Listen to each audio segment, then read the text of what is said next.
이어서 강원 뉴스입니다.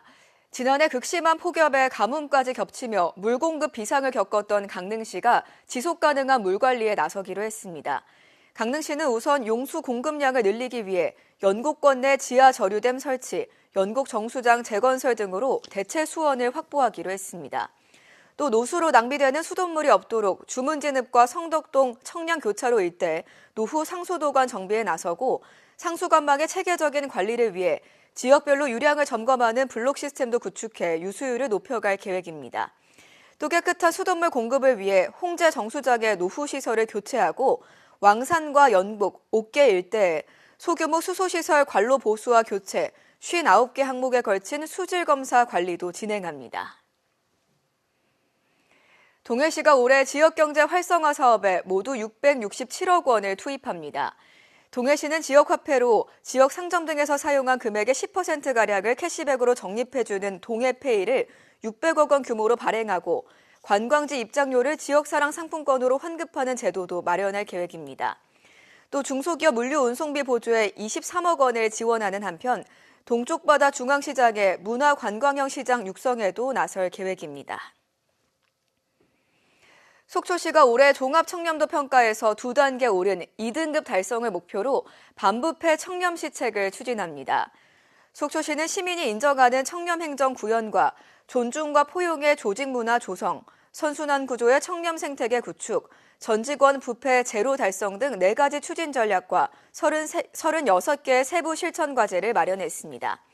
특히 지난해 청렴도 평가 결과를 토대로 직장 내 괴롭힘 방지 제도와 12개의 신규 과제를 만들었습니다.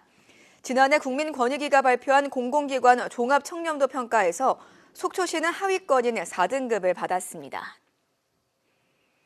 관광 레저 스포츠의 도시 강릉시가 문화체육관광부의 지역 자율형 생활체육 지원 공모 사업에 2건 선정됐습니다.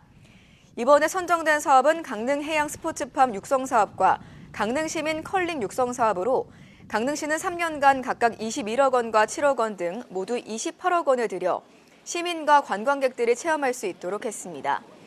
해양 스포츠팜 육성 사업은 강릉의 청정바다에서 요트와 서핑을 즐길 수 있는 체험 상품이고 시민 컬링 육성 사업은 5월에서 11월 실내 체험 활동으로 전개합니다. 양양군이 농한기를 맞아 지역 20개 경로당에서 치매 예방교육 프로그램을 운영 중입니다.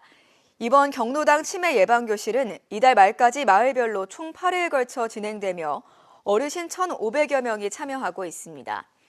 치매 예방교실은 두뇌 훈련과 기억력 향상 게임, 신체 활동과 연계한 인지 훈련 등으로 구성되며 치매 안심센터 방문이 어려운 어르신들을 위해 직원과 전문 외부 강사들이 직접 방문합니다. 삼척시가 음식물 쓰레기를 줄이기 위해 가정과 식당에 음식물 쓰레기 처리기 지원 사업을 진행합니다. 지원 금액은 구입비의 50%로 가정용은 최대 30만 원, 음식점은 최대 70만 원까지 지원되며 삼척시에 주소를 두고 있으면 됩니다. 신청은 이달 20일부터 다음 달 7일까지 삼척시 환경과에 방문 접수해야 하며 최종 대상자로 선정돼 감량기기를 구매하면 삼척시가 1개월 이내에 보조금을 지급합니다. 강원도가 2월에 지질 생태명소로 삼척시 가곡 유황온천 마을을 선정했습니다. 가곡 유황온천 마을은 지난 2005년 지정된 산림유전자원 보호구역 내에 위치해 고려 엉겅퀴나 사창 분치 등 희귀식물과 특산식물 자생지가 분포해 자연 생태적 우수성으로 유명합니다. 또 청정 수질을 유지하는 가곡 천변의 유황온천을 통해 몸과 마음을 힐링할 수 있고 지하수의 흐름과 온천의 형성 과정까지 체험할 수 있어 지구과학적 교육 가치도 높은 곳으로 알려졌습니다. 강원 뉴스 마칩니다. 시청해주신 여러분 고맙습니다.